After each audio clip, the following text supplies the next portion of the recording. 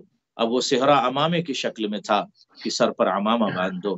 تمام بیویاں خیمے میں گریا کرتی رہیں اور اکبر کے صحرا پر عمامہ، سر پر عمامہ بنتا رہا، اور کوہرام مچا تھا، ہر طرف آہ و بکا کی صدا تھی۔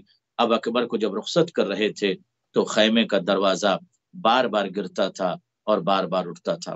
حمید نے ایک مرتبہ آقا حسین سے پوچھا تھا، آقا حسین بتائیے علی اکبر کے نکلتے وقت بار بار خیمے کا دروازہ یا پردہ کیوں گرتا تھا اور کیوں بند ہوتا تھا؟ آواز دیا کہ اکبر کو نکلنے میں تاخیر اس لیے ہو رہی تھی، کوئی اکبر کے بازو کو تھام لیتا تھا، کوئی اکبر کے دامن کو تھام لیتا تھا۔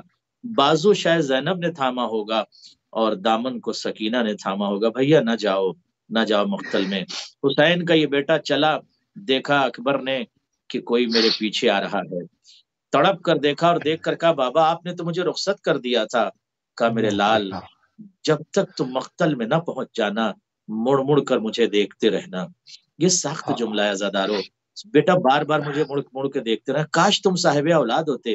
اکبر چلے گئے اور اس کے بعد اکبر کی شہادت کے 2 جملے، اور وقت نہیں ہے پھر عرض کروں گا۔ عزادارو جب اکبر پہنچے ہیں، اکبر کے سینے میں ظالم نے چھپ کر برچھی کی انی کو توڑ دیا، اکبر خاک کربلا پر گرے ہیں۔ لیکن میں بہت تلاش کر رہا تھا، تحقیق کر رہا تھا کہ اکبر نے مولا حسین کو آواز دیا ہو کہ بابا آئیے میری مدد کو، مجھے کہیں نہیں ملا۔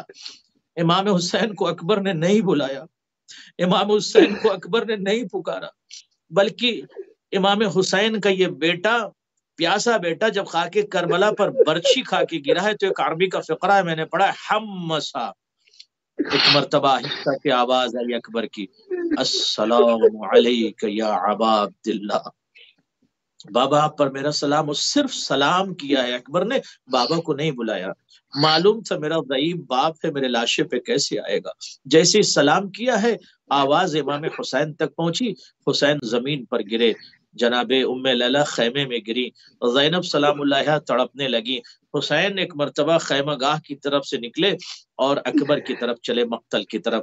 راوی کا جملہ ہے، حسین اٹھتے تھے اور گر جاتے تھے، پھر اٹھتے تھے پھر گر جاتے تھے، مسلسل حسین اٹھتے تھے اور گرتے تھے، اور ایک جملہ کہتے تھے، میرے لال تمہارا لاشا نظر نہیں آ رہا ہے۔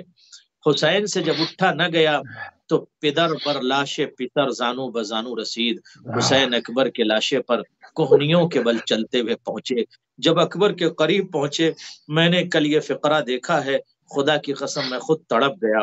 حسین جب اکبر کے پاس پہنچے عزادارو، اکبر کے بازو میں لیٹ گئے، بیٹے کے بغل میں حسین لیٹ گئے، بازو میں لیٹ گئے، اور لیٹنے کے بعد اکبر کو جیسے ہی اپنی طرف پلٹ کر سینے سے لگانا چاہا تو ایک مرتبہ اکبر کی ایک آواز نکلی، آہ بابا آہ۔ جیسی آہ کیا علی اکبر نے، حسین نے فوراً اکبر کو چھوڑ دیا۔ میرے لال کیا ہوا؟ کہا بابا برچھی کی انی نے میرے کلیجے کو چھید دیا ہے اور ظالم نے برچھی کا پھل میرے سینے میں توڑ دیا ہے۔ حسین اٹھ کر بیٹھ گئے، برچھی کے پھل کو پکڑا اور پکڑ کر برچھی کے پھل کو نکالنا چاہا۔ زمین کربلا پہ زلزلہ آ رہا تھا، تمام انبیاء چہرے کو موڑ رہے تھے اور یہ کہہ رہے تھے جوان بیٹے کے سینے سے برچھی باپ نہیں نکالتا۔ حسین نے یا علی مدد کہہ کے جب اکبر کے سینے سے برچھی کا پھل نکالا ہے، برچھی کا پھل تو نکلا ہے عزادارو، مگر میں نے یہ جملہ دیکھا ہے، جب برچھی کا پھل نکلا تو برچھی کے پھل کے ساتھ اکبر کا کلیجہ حسین کے ہاتھوں میں آ گیا۔ حسین نے برچھی کو لیا اور اس کلیجے کو دیکھا، ہاتھوں میں اکبر کے کلیجے کے ٹکڑے کو لیا، اور ایک مرتبہ کبھی آسمان کی طرف دیکھتے ہیں، کبھی اکبر کے کلیجے کے ٹکڑے کو دیکھتے ہیں، اور دیکھ کر ایک جملہ کہتے ہیں، اللہم تقبل منا ھذا القربان، پروردگار میری اس قربانی کو قبول فرما۔ آخری 1 منٹ عزادارو اور آپ کی رحمت تمام اور دعا۔ عزادارو مجھے بتاؤ کہ حسین نے اکبر کے سینے سے برچھی کا پھل تو نکال لیا، لیکن خیمہ گاہ کی طرف حسین جانا چاہتے ہیں۔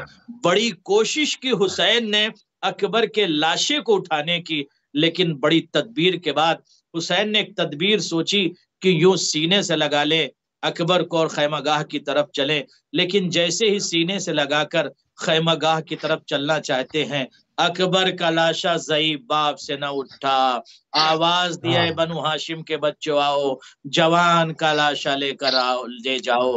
جیسے خیمے میں اکبر کا لاشا پہنچا، تمام بیویاں رو رہی تھی لیکن ایک ماں نظر نہیں آ رہی تھی۔ زینب نے آواز دیا، ام لیلا کہاں ہو؟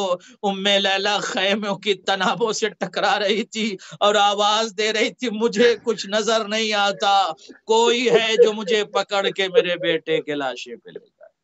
فَسَيَعْلَمُ الَّذِينَ ظَلَمُوا أَيَّ مُنقَلَبٍ۔ پروردگار تجھے واسطہ ہے، اکبر کے سینے میں لگی ہوئی اس برچھی کے زخم کا واسطہ ہے۔ تمام حاضرین ناظرین اور مشارکین کی دعاؤں کو مستجاب فرما۔ پروردگار جو مریض ہیں، جن لوگوں نے دعا کی گزارش کیا، ان کو شفا عاجل اور کامل عنایت فرما۔ پروردگار تمام اراکین چینل اور خدمت گزاران کی خدمتوں کو قبول فرما۔ ہم سب کو امام کی سیرت پر چلنے کی توفیق عنایت فرما۔ امام کے ظہور میں تعجیل فرما۔ ہم سب کو مولا کے نوکروں میں شمار فرما۔ ربنا تقبل منا انک جزاک اللہ قبلہ، جزاک اللہ، انتہائی مشکور ہیں اور انتہائی ممنون ہے جناب قبلہ علامہ سید قلبی عباس رضوی صاحب آپ کے کربلا غوث حاضر کو لے کر نہضت عاشورائی اور سورت الامام الحسین علیہ السلام کے جو اہداف ہیں اس کے اوپر آج ہماری گفتگو ہوئی۔ ہمارے پروگرام کا ٹائم تو تمام ہو گیا، مگر ہماری ٹی وی اسکرین سے آپ کو جو ہے وہ بہترین مجالس کا سلسلہ، جو بڑے بڑے نامور علماء ہیں ان کی دورانی جو مجالس ہیں ان کو جو ہے ایکسکلوسیو طور پر جو ہے وہ ہمارے ٹی وی جو ہے وہ آپ کی خدمت میں پیش کر رہا ہے۔ 200 سے زائد ممالک میں یہ نشریات دیکھی اور سنی جا رہی ہیں۔ ہمیں اور ہمارے جو کنٹرول روم میں کام کرنے والے سب کو اپنی دعاؤں میں ضرور یاد رکھیے گا۔ ہم آپ سے اجازت چاہتے ہیں، ہماری اور آپ کی اگلی ملاقات